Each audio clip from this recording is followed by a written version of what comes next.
네, 11시 터닝포인트 출발합니다. 오늘장 한마디로 요약하자면 희망이 조금 생겼다입니다.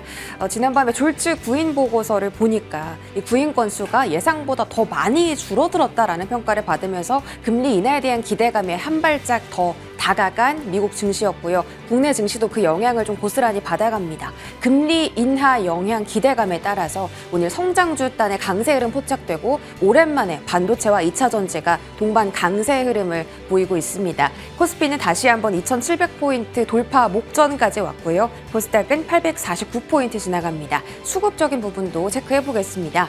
자, 외국인이 오늘 거래소에서 나홀로 사자세 이어가고 있고 매수 규모가 늘었습니다. 기관도 매도 포지션이긴 한데 사실 금융투자 제외하고 보험, 투신, 은행, 연기금은 모두 다 매수 포지션입니다.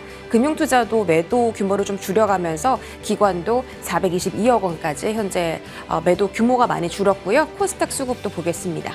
코스닥에서는 개인과 기관의 동반 매수세, 외국인이 나홀로 팔자세 보이고 있습니다. 워낙에 최근에 코스닥 시장에서 개별 장세가 강했고 또 석유 테마가 급등하다 보니까 사실 조금 수급적인 혼란이 있었는데 외국인 다시 한번 단기 차익에 나서는 걸까요? 수급적인 부분 체크해 봤습니다. 어떤 종목 사는지도 좀 자세하게 들여다볼게요. 자, 외국인의 순매수 탑 10입니다. 삼성전자, 한미반도체를 사죠. 젠슨 황 CEO가 삼성전자 HBM 테스트 실패한 거 아니다 라고 하면서 삼성전자가 이 시간의 거래에서 7%나 오르기도 했습니다. 오늘도 역시나 견조한 흐름 이어가고 있는데 사실 아침보다는 그 상승폭이 둔화되긴 했지만 여전히 지지하는 모습이 나오고 있습니다. 삼성전자를 저가 매수해야 될까요? 아니면은 여전히 잘 달려가고 있는 한미 반도체를 사야 될까요? 한미 반도체도 이틀 전에 급락했다가 다시 주가를 회복했습니다. 역시 그때가 저가 매수의 기회였을까? 더 갈 수 있을까? 투자 포인트를 반도체 쪽에서 좀 잡아봐야겠습니다. 거기다가 오늘 또 2차 전지 관련 종목들이 잘 가고 있는데 소재단에서 LG화학하고요. 부품단 HL만도에서 리포트가 정말 긍정적인 평가를 내놨습니다. 목표 주가를 58,000원까지 제시했는데 사실 최근에 3만 원부터 4만 원 초반까지 급격하게 올라온 종목입니다. 투자 포인트 잡아보겠습니다. 기관 순매수 탑10 보시죠. 자, 기관은 한마디로 표현하자면 바이오 사고 있고요. 2차 전지 사고 있습니다. 코스닥에 있는 종목들을 많이 담고 있죠. 셀사를 일단 삼성 SDI와 LG 에너지 솔루션을 담고 있고 LG 엔솔 같은 경우 오늘 좀 바닥에서 장대 양봉이 나왔습니다. 어제도 저희가 2차 전지를 다뤄드렸을 때 반짝 반등이겠지 싶었는데 오늘 2거래일째 상승의 연속성을 보이고 있기 때문에 이게 어떤 의미를 가지고 있을까? 2차 전지 정말 이제는 반등하는 걸까? 그 부분에 대한 질문도 오늘은 좀 필요해 보입니다. 자, 프로그램 순매수 보시죠. 프로그램은 정말 정확하게 2차 전지 그리고 화장품 이렇게 갈리고 있습니다. 에코프로 형제들 오늘 강세고요. 이 화면은 없지만 에코프로 머티까지 오늘 좋은 흐름 이어지고 있습니다. 아모레퍼시픽과 VT 같은 화장품 종목들에도 여전히 수급이 붙고 있고 VT 그리고 실리콘도 오늘 둘 다 좋은 흐름입니다. 신고가까지 다시 한번 도달에 성공을 했고요. 삼성전자, 한미반도체 이런 종목들은 외국인뿐만이 아니라 프로그램에서도 계속 이제 수급이 들어오는 상황이네요. 2차 전지 관련주들 오늘 좀 많이 오르고 있으니까 스탁 한번 보겠습니다. 어떤 종목들이 상승률을 기록하고 있을까? 테이펙스, 전고체, 소재 쪽으로 분류되는 종목이고 오늘 소재, 셀, 그리고 장비 전부 다 수급을 받고 있습니다. 에코프로 머티도 현재 15%대 상승, 에코앤드림도 리포트가 나왔는데 여전히 긍정적인 평가를 받고 있습니다. 그리고 또 재밌는 게 리튬 관련주들이 오늘장에서 급등하고 있습니다. 리튬 포어스 10% 넘게 상승하고 있긴 한데 사실 2차 전지 대부분이 그렇겠지만 오늘 어제 상승했어도 만족스러운 상승은 아닙니다. 조금 더 추가적인 시세가 나와줘야 우리 개인 투자자분들께서 만족하실 것 같습니다. 어떻게 관점 잡아가면 좋을지 지금 바로 체크해 보겠습니다. 출발하시죠.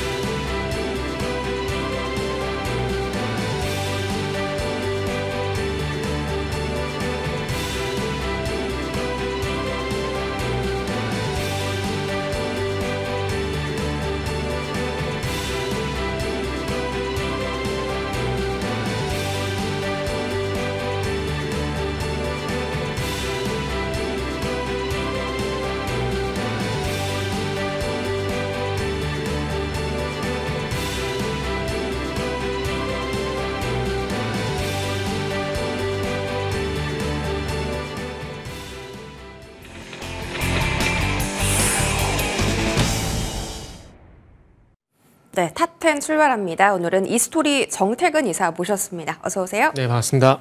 네, 오랜만에 반차전지가 같이 움직이는 오늘장입니다. 하이닉스는 떨어지고 삼성전자는 다시 올라가고 젠슨 황 CEO의 발언이 정말 엄청난 파급력을 미치는 하루인데 반도체 먼저 열어보겠습니다. 네.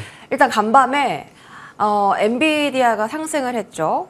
금리 인하 네. 기대감, 구인에 대한 구인 건수가 둔화가 되면서 이제 금리 인하 기대감 생겼고 거기다 머스크 CEO가 엔비디아 칩에 5조 원 쓰겠다라고 하면서 주가에 상승 탄력이 붙긴 했습니다. 근데 사실 예전 같았으면 이러한 재료에 엔비디아가 막 폭등을 했을 텐데 1% 상승에 그쳤다라는 거 호재에 대한 민감도가 떨어지고 있다 이런 평가도 좀 나오고 있거든요. 이제 고점이 아닌가 이런 우려도 있습니다. 계속 똑같은 폭으로 올라갈 수는 없어요. 왜냐하면 가격이 올라가니까. 그러니까 우리가 보게 되면 저가주들 같은 경우 변동 상태 크게 나오잖아요. 근데 큰 종목들은 그 변동세 작게 나오잖아요. 그러니까 결국 가격 문제예요. 가격 문제. 그리고 중요한 건 간다라는 거.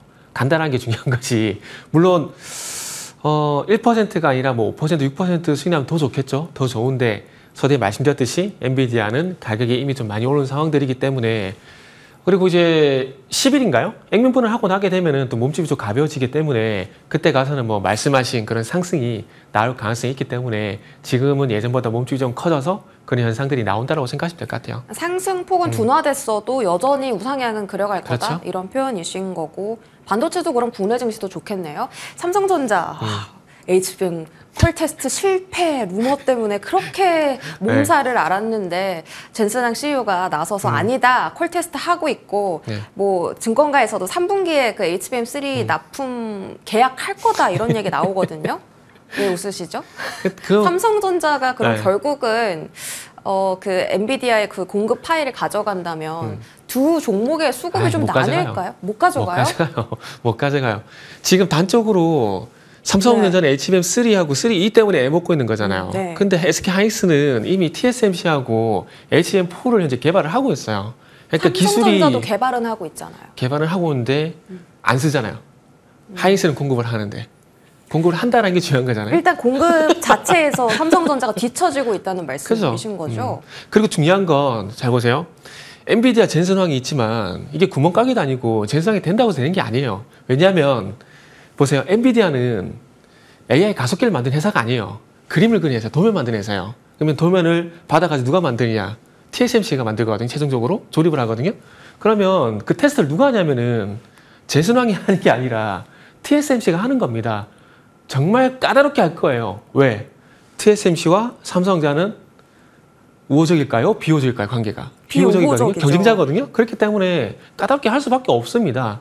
그러면서 이 까다롭게 테스트를 진행하게 되면서 조금씩 이제 합을 맞춰 나갈 건데 중요한 건 그 시기인데 그 시기가 됐을 때는 하이닉스가 또 한 발 더 앞서갈 가능성이 높다라는 것들이죠. 그렇기 때문에 삼성전자는 그냥 깔끔하게 HBM은 인정을 일단 하는 게 맞다라고 생각이 들고 우회적으로 그 저전력 반도체에 대해서 지금 얘기가 나오고 있잖아요. 젠슨하고 얘기를 하잖아요.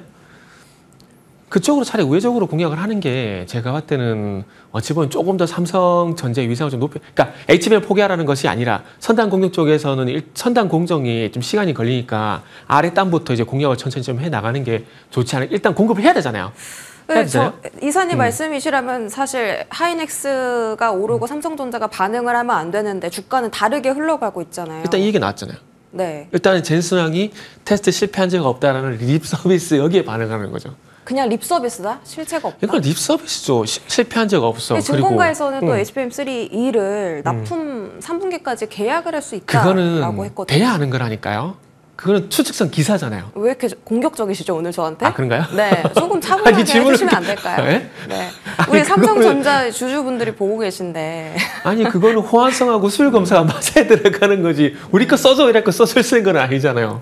근데 이제 어쨌든 지금 HBM 공급 물량이 너무 턱없이 부족하기 때문에 엔비디아 측에서도 하이닉스, 삼성전자, 마이크론 생산하는 HBM 다 쓰겠다라고 일단 얘기가 나온 상태라서. 부족하니까. 부족해서 써야 되는데 중요한 건 수율 안 맞고 발열 안 맞고 전력 안 맞는 거 써가지고 불량 나면 누가 책임져요?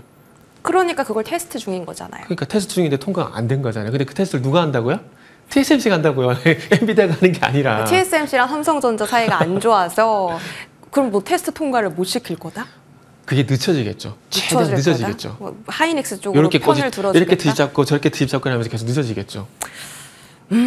알겠습니다. 근데 삼성전자 어쨌든 네. 최근에 주가 자체도 좀 매력도가 높잖아요. SK 하이닉스보다 조정도 많이 근데 받았고. 젠슨왕도 얘기를 했어요. 무슨 얘기를 했냐면은 삼성전자 HBM 제품에 관해 기술적 보완점과 인내가 필요하다고 덧붙임. 기술적 보완점과 인내. 테스트 기간이 걸리고 이게 인내고 기술적 보완점, 이게 수율하고 발열 문제란지 이런 것들 이게 되거든요. 그럼 8만전자 회복 못 하나요? 8만전자는 가겠죠. 가긴 가는데 하이닉스보다 속도가 늦게 가는 거죠. 지금까지 그랬던 것처럼. 그 여전히 하이닉스 쪽의 매력이 더 지금 높다고 하이닉스가 보세요? 탑픽이에요. 누가 뭐라 그래도. 이렇게 떨어지고 있을 때 더 사자? 더 담자? 아니면 신규 매수도 가능하다? 네. 삼성전자 오늘 뭐 YC 같은 제가 삼성을 GI 싫어하는 거 아니에요. 오해하시면 안 돼요. 그러니까 삼성을 그런 싫어하는 거 아니에요. 밸류체인 종목들은 그럼 대응을 네. 어떻게 해야 돼요?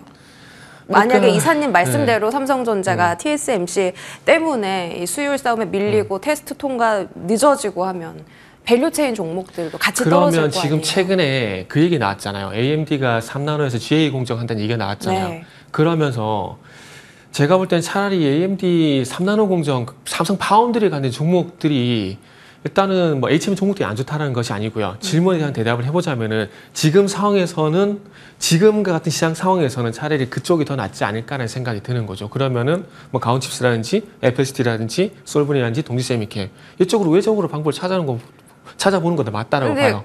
근데 이제 또 최근에 삼성전자가 AMD한테 또 뭘 납품한다 이렇게 얘기 나왔다가 서로 AMD가 또 윈윈 가서 하는 거죠. TSMC랑 우리랑 또 더 협력 관계를 두텁게 할 거다 이런 얘기도 했잖아요. 왜냐하면 그럼 파운드리 결국 그쪽도? 맛집은 그쪽이잖아요. 네? TSMC. 파운드리 맛집은 그쵸, TSMC잖아요. 그쵸. 네. 그러니까 당연히 그쪽 해야죠. 수율 문제가 있는데.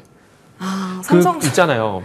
삼성전자가 정말 네. 지금 제가 볼 때는 가장 큰 문제가 수율 문제라고 봐요. 그런데 그거는 제가 봤을 때는 펠리클 문제가 해결이 돼야 되지 않을까 생각이 돼요. 지금 물론 뭐 여러 가지 공법에 대한 차이가 있긴 하지만 결국 수율 문제를 TSMC는 펠리클 통해서 잡고 있는 상황이거든요. 그렇기 때문에 그런 문제를 일단은 해결을 하고 난 다음에 수율을 잡아야 되는 부분들이 있고, 그리고 지금 HBM 같은 경우 보통 이제 60% 정도 수율이 나온다 얘기했는데 하이닉스가 80% 얘기가 나왔어요.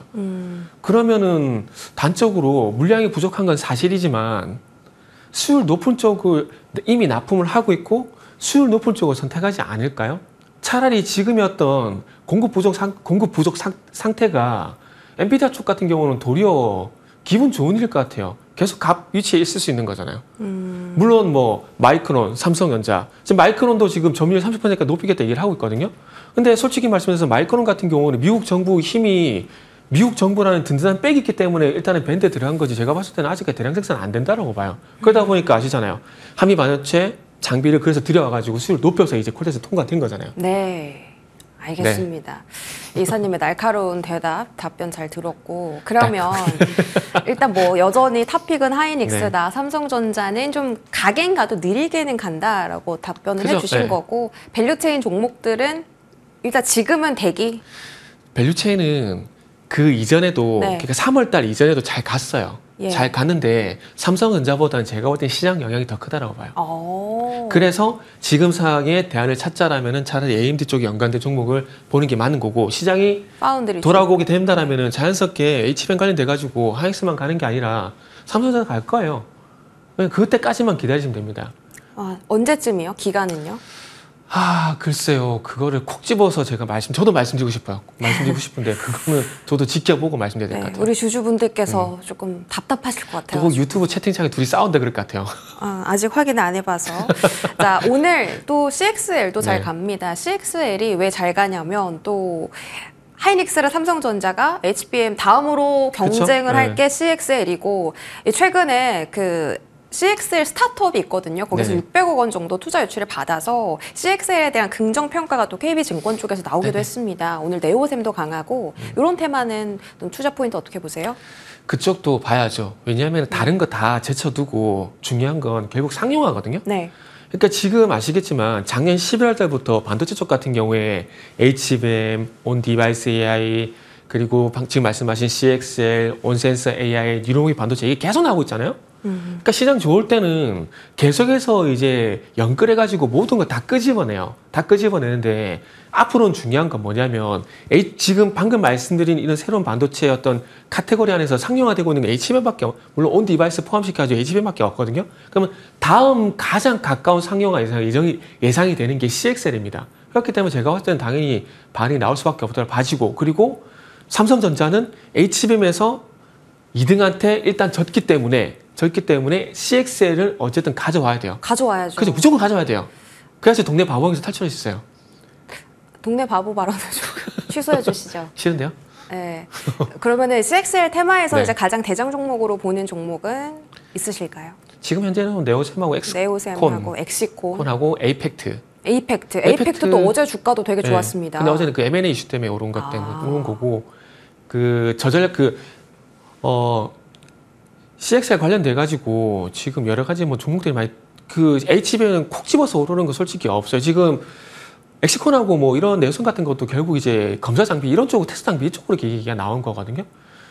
그거 관련돼 근데 이렇게 고성능 반도체 쪽 하게 되면은 결국 전력 문제 이게 저전력 문제가 도달질 수밖에 없을 것 같아요. 그렇게 본다면은 그거 관련돼 가지고 에이펙트도 플러스 1 이렇게 좀 추가시켜서도 괜찮지 않을까 생각해요. 전력 문제가 대두될 거다. 네, 그렇죠. 다시 또 뭐 전기 전력 설비 쪽으로도 시선이 움직일 수도.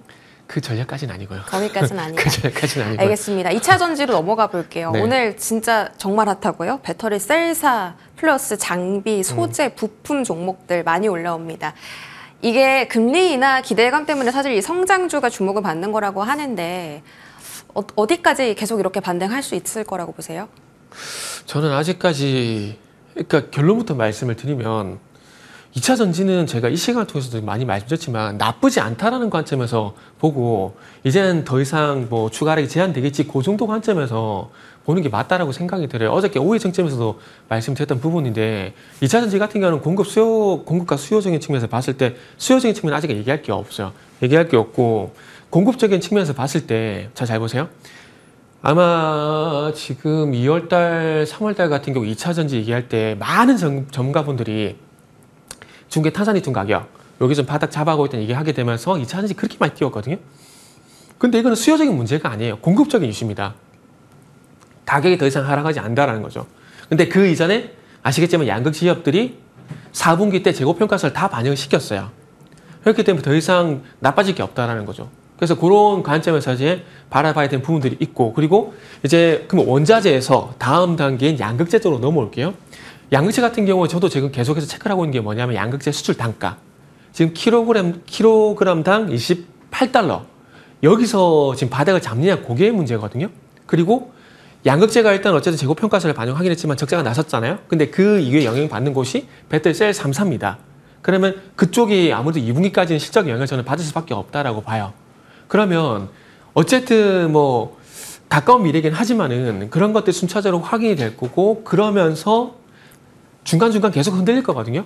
흔들리게 되면서 좋은 거 봤다, 안 좋은 거 봤다 이렇게 흔들리게 될 건데 그러면서 중요한 것은 나쁘지 않다. 그러니까 리튬 가격이 어쨌든 바닥을 다져가고 있고 양재 수출 단가까지 만약에 킬로그램당 28달러에 멈추게 된다라면은 공급적인 측면에서 나쁠 게 없다라는 거죠. 그러면 나쁘지 않다는 관점에서 보게 되면서 2차 전지는 바라보게 되고 팔까 말까 고민하실 분들은 적어도 팔 이유는 없는 것들이고 그리고 신규 매수 생각하시는 분들은 길게 보시는 게 아니라면은 단기적으로는 뭐 하루 이틀 반등 나온 거 보고 뭐 들어간다 이렇게 하시면은 상관없지만은 지금부터 수익 상승 간다? 그 부분을 보고 들어가는 건 조금 시간이 많이 걸릴 수가 있다라는 거죠.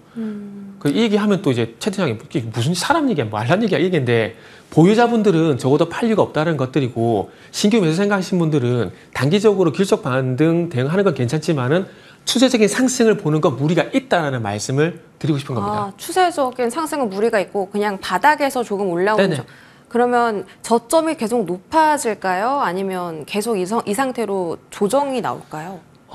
기간 조정. 적어도 바닥에 더 이상 낮아진다고 생각은 안 해요. 저점은 다 다졌다. 네네, 다져가고 있다 생각하고 있어요. 그래서 보유주분들이 사실 팔 이유가 없다고 하시긴 했는데 네. 그 생각으로 이제 1년을 넘게 버티신 분들이 많이 계시잖아요. 그죠? 그러니까 힘들잖아요. 근데 이거는 그래도 여전히 홀딩하자. 예. 본인이 판단을 하신 거잖아요. 네. 본인이 판단을 하신 거잖아요.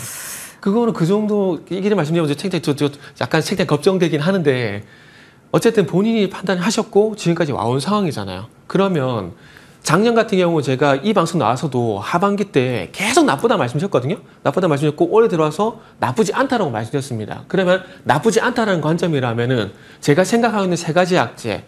올해 같은 경우 상반기, 하반기로 나눠보게 되면 상반기 같은 경우 영내기, 하반기에는 트럼프 리스크, 내년에는 배터리 셀 3사의 북미 증설 리스크 이런 것들이 다 소위 말하는 마법의 단어 선반영이 되게 된다라면은 2차 전지는 제가 올라가지 말라고 해도 올라갈 겁니다. 근데 그때까지 기다리셔야 된다는 거죠. 근데 중요한 건 그래도 버티라고 말씀드린 건 뭐냐면 작년처럼 하염없이 2차 전지가 빠진다라면은 당연히 팔아야 되죠. 그런데 작년과 달리 어쨌든 리튬 가격이 좀 바닥을 다져가고 예. 그리고 양극재 수출 단가가 어쨌든 28달러에서 안 빠진 모습이 조금씩 보이기 시작하니까 적어도 안 빠질 가능성이 있기 때문에 그나마 다행이라고 말씀을 드리는 겁니다. 딱 제가 말씀드리는 건 딱 여기까지요. 알겠습니다. 어쨌든 작년보다는 조금씩 펀더멘털이 좀 나아지고 있는 듯한 움직임이고 그러면은 배터리 셀 3사도 올랐고 네. 오늘 뭐 소재, 장비 다 강했는데 그중에서 좀 가장 유망하게 보시는 종목 있어요. 신규 매수도 가능하다고 하셨으니까. 신규 매수는 지금 오늘 최근 리튬 관련돼가지고 리튬 포어스 이런 것들, 하이리튬 이런 것들 반등 나오잖아요. 네. 그냥 그쪽으로 단기적으로 보시는 게 맞다고 생각이 들고 그리고 개인적으로 관심이 가는 건 지금 제가 아침에 뉴스를 또 지금 너무 많이 보다 보니까 지금 헷갈리는데 비아디가 맞나요? 비아디가 아마 국내 또 출시 얘기가 나왔거든요. 전기차 출시. 그래서 조금 이제 대안으로 틈새 시장 한번 노려보게 된다라면은 중국 이제 전기차 쪽으로 전 그 납품하는 기업들 앞으로 나오게 된다라면은 그쪽으로 한번 보시는 게 좋지 않을까라는 좀 생각은 들거든요. 근데 지금 최근에 뭐 경창산업이라든지 몇몇 종목이 반등이 나왔다가 또 식어버렸어요. 그러면 또 이제 새롭게 이제 중국 전기차 관련돼 가지고 경창산업처럼 새롭게 이제 뭐 경창산업은 이제 샤오미 벤더잖아요. 샤오미 그 관련주인데 뭐 비아디가 됐던 샤오미가 됐던 또 새롭게 이제 전기차 관련돼 가지고 뭐 수혜주가 나오게 된다, 관련주가 나오게 된다. 그럼 그쪽으로 좀 순환매 짧게 대응하는 게 좋지 않을까라고 말씀드리고 싶네요. 그 중국 얘기 말씀하셔서 HL 만도도 지금 중국 네네. 시장에서 자리 되게 잘 잡고 있고 목표 네네. 주가도 58,000원 갈 수 있다고 제시를 받았거든요. HL 만도 같은 HL 만도는 두 가지예요. 방금 말씀하셨듯이 중국 쪽에 매출 발생되는 부분들이 있고 플러스 원 뭐가 있냐면은 매출도 10%가 인도에서 발생이 돼요. 근데 현대차가 지금 그 인도 IPO 얘기 나오고 있잖아요. 그 두 개 모멘트 합쳐져서 가는 겁니다. 매수 가능한가요? 글쎄요. 지금 차트 보시면 3만 원대에서 5만 원까지 거의 단숨에 올라갔거든요. 이게 자동차 또 이렇게 부품주도 같이 네, 그 오르고 캔들 차트 있습니다. 좀 잠시 보여주시겠어요? 그 제가 오후 방송에서 HL 만도 같은 그냥 제가 볼까요? 오후 방송에서 잠시만 HL 만도가 언제 말씀드렸냐면 이미 그 이전에 말씀을 드려가지고 이거는 찾아보시면 있을 것 같은데 제가 언제였냐면은 이게 5월 20일 날 여기서 추세가 좀 바뀌었다라고 말씀드리면서 여기서 매수를 말씀드렸거든요. 그래서 이때 이미 말씀드려가지고 지금 들어가게 되면은 더 갈 수 있다고 보세요? 들어가고 싶진 않아요. 지금 자리에서는 굳이. 알겠습니다. 2차 전지 일단 뭐 갖고 계신 분들은 보유하시면 마음 편하게 하시면 되고 그냥 리튬 덮어도 쪽으로 보지 마세요. 단기 보지 마세요 그냥. 2차 전지 2차 전지 아까 제가 어쨌든 더 이상 적어도 안 빠진다 말씀드렸잖아요. 그냥 2차 전지는 그냥 계좌 덮으시고 보지 마세요. 보면 볼수록 짜증만 납니다. 그러니까 일단 그냥 덮어두는 게 맞아요. 네, 알겠습니다. 투자 포인트는 리튬 쪽으로 또 단기 접근은 가능하다라는 답변 받아봤고요. 여기서 이야기 좀 마무리할까요, 이사님? 그런가요? 네, 지금까지 이스토리 정태근 이사와 함께했습니다. 고맙습니다. 네, 감사합니다.